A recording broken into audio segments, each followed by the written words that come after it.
Hello दोस्तों। उम्मीद करता हूँ आप लोग अच्छे होंगे, आपकी पढ़ाई अच्छी चल रही होगी। तो पिछले लेक्चर में हम लोगों ने दर्पण का जो सूत्र है वो देखा था, ठीक है। और चिन्ह परिपाटी क्या है वो देखा था, रेखीय आवर्धन क्या होता वो देखा था, ठीक है।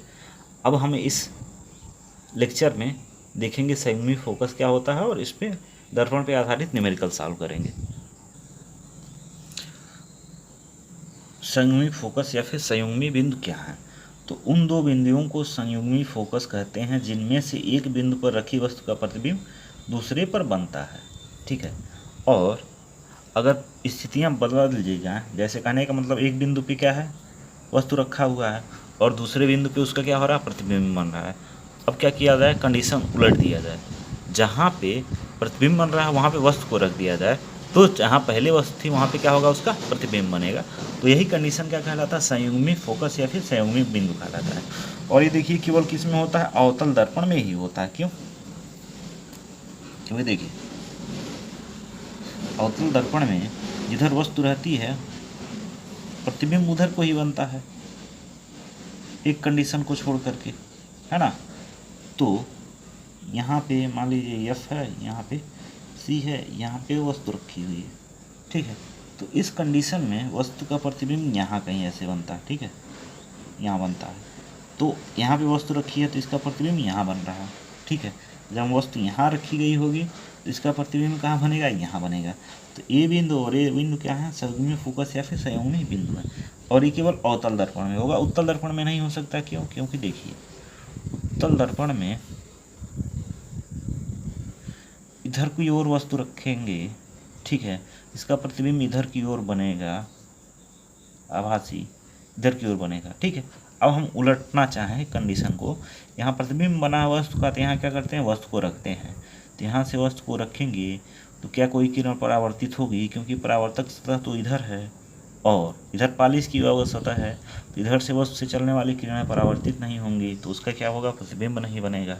प्रतिबिंब अवतल दर्पण में हमेशा, सॉरी, उत्तल दर्पण में हमेशा जब सामने रखे रहेंगे तब होगा।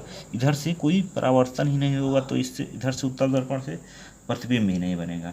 तो इस वजह से संयुग्मी फोकस या फिर संयुग्मी बिंदु केवल अवतल दर्पण में होते हैं, उत्तल दर्पण में नहीं होते हैं, ठीक है। तो उम्मीद करता हूँ ये बात क्लियर होगा। अब चलते हैं न्यूमेरिकल्स करते हैं। तो देखिए हमारे पास प्रश्न है, एक अवतल दर्पण की वक्रता त्रिज्या 20 सेमी है। कोई वस्तु अवतल दर्पण से 15 सेमी की दूरी पर रखी है। दर्पण से वस्तु के प्रतिबिंब की दूरी ज्ञात कीजिए, ठीक है। तो एक अवतल दर्पण है जिसकी वक्रता त्रिज्या दे रखा है, ठीक है। और अवतल दर्पण से वस्तु कितनी दूरी पे रखी है ये दे रखा है, और दर्पण से वस्तु के प्रतिबिंब की दूरी निकालना है। तो ध्यान से देखिए, वक्रता त्रिज्या कितना दे रखा है, 20 सेंटीमीटर, ठीक है। तो अवतल दर्पण है, अवतल दर्पण ऐसे बनेगा, ठीक है। ध्यान से देखिए, यहाँ पे ध्रुव होगा, यहाँ पे फोकस होगा, और यहाँ पे क्या हो जाएगा, हमारा वक्रता त्रिज्या हो जाएगा। तो वक्रता त्रिज्या भी अगर हम लेंगे तो क्या होंगे, ऋणात्मक चिन्ह के साथ हमको लेना पड़ेगा। और वक्रता त्रिज्या और फोकस दूरी में क्या संबंध होता है, बराबर 8/2, ठीक है। आर चूँकि ऋणात्मक होगा क्योंकि बाईं तरफ है ध्रुव से, तो हमारे पास फोकस दूरी कितना आ जाएगा, -10 सेंटीमीटर। क्या आ जाएगा, -10 सेंटीमीटर, ठीक है।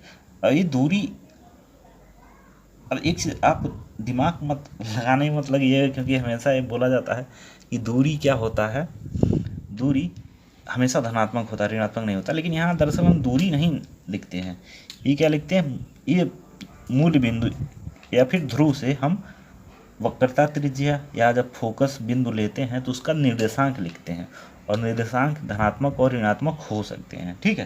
तो ये हम दरअसल क्या लिखे हैं, निर्देशांक लिखे हैं फोकस बिंदु के लिए। तो अभी हो गया। अब हमारे पास दर्पण का सूत्र है। और अच्छा एक चीज़ और, अवतल दर्पण से 15 सेंटीमीटर की दूरी पे रखी है, यानी यू। वस्तु की स्थिति दर्पण से क्या कहलाता है, यू कहलाता है। तो यू देखिए हमेशा इधर की तरफ होगा, तो ये भी क्या हो जाएगा, ऋणात्मक, तो -15 सेमी हो जाएगा ये, ठीक है।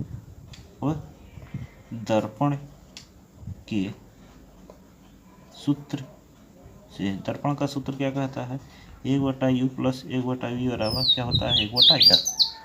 तो मान रखिए u का मान 1/-15 प्लस v का मान निकालना है और f का मान हमको पता है, ठीक है। 1/v क्या हो जाएगा, इसका पक्षांतर कीजिए तो -1/10, ये इधर आ जाएगा तो प्लस 1/15 हो जाएगा। इसको सॉल्व करना है 1/v। तो यहाँ पे दोनों का एलसीएम कितना आ जाएगा, 30 आ जाएगा, ठीक है। और यहाँ 10 से भाग करेंगे 30 में तो कितना आ जाएगा, 3। तो यहाँ पे हमारा -3 होगा, ठीक है। और यहाँ पे क्या हो जाएगा, 15 से भाग कीजिए 30 में तो 2 आएगा, तो यहाँ 2 हो जाएगा। 1/v is equal to -1/30। v का मान क्या आ जाएगा, -30 सेंटीमीटर, ठीक है। तो हमारे पास उत्तर क्या होगा,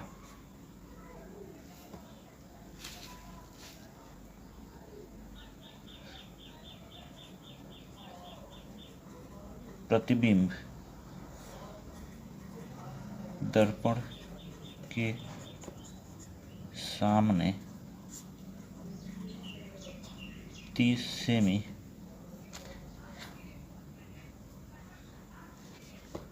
दर्पण के सामने 30 सेमी पर बनेगा, ठीक है। इसमें सिंपल करना क्या था,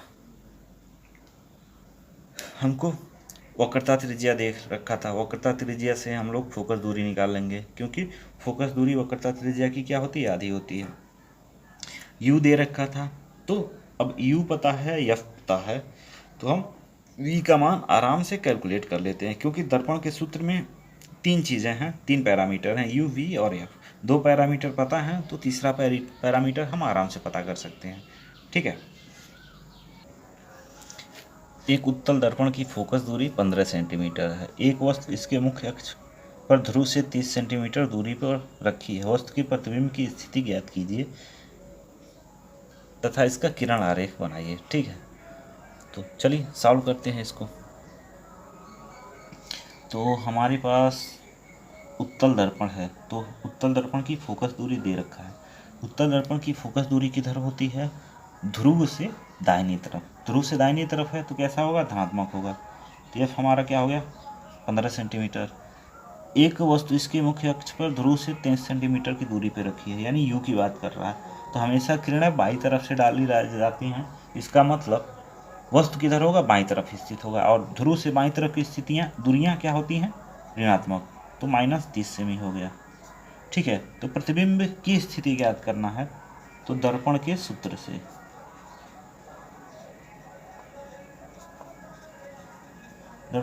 से क्या हो जाएगा, 1/u plus 1/v is equal to 1/f, ठीक है। तो u का मान दे रखा है तो -30 हो गया, v का मान निकालना है, f का मान 1/50, ठीक है। अब 1/v क्या हो जाएगा, ये माइनस है तो इधर आएगा तो प्लस हो जाएगा, ठीक है। दोनों का एलसीएम 30 हो जाएगा, यहाँ पे 2 आएगा, यहाँ पे 1 आएगा। तो 1/v इज इक्वल टू हो जाएगा 3/3 से 1 बार में और ये 10 बार में। 1/v बराबर क्या आया, 1/10, या फिर उल्टा कर लेंगे तो v बराबर क्या आ जाएगा, 10 सेमी, ठीक है। तो v का मान क्या आ गया, 10 सेमी। अब देखिए धनात्मक आया, इसका मतलब ये दर्पण से किधर होगा, दाहिनी तरफ। प्रतिबिंब किधर बनेगा, दाहिनी तरफ।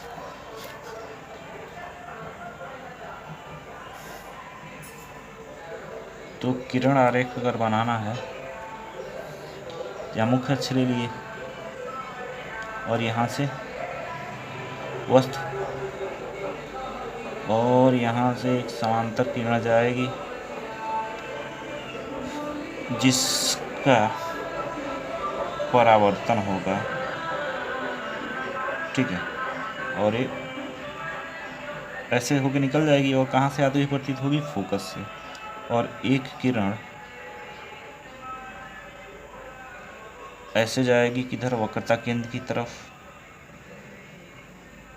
ठीक है।